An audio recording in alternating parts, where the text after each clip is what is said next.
ছাদ বাগান বৃক্ষসাথী চ্যানেলে আপনাদের সুস্বাগতম। আজকের ভিডিওতে দেখাচ্ছি ডোপাটি গাছের ফুল আসার আগে করণীয়।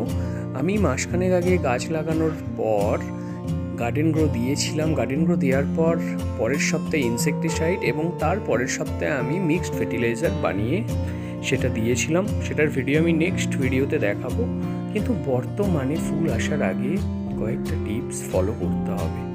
প্রথম টিপস সেটি হলো প্রত্যেকটা গাছের মাটিকে খুঁড়ে কিছুটা শুকিয়ে আরেকবার গার্ডেন গ্রো সারটি আমরা প্রয়োগ করব।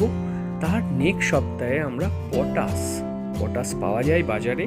পটাশ আমরা 1 চামচ করে, চা চামচের 1 চামচ করে প্রতিটা গাছের গোড়ায় দিয়ে দেব এবং অ্যাগ্রোমিন গোল্ড মাইক্রোনিউট্রিয়েন্ট তার পরের সপ্তাহে আমরা প্রতিটা গাছে দিয়ে দেব। এইগুলো করলেই আপনারা দেখতে পাবেন প্রচুর ফুল এসেছে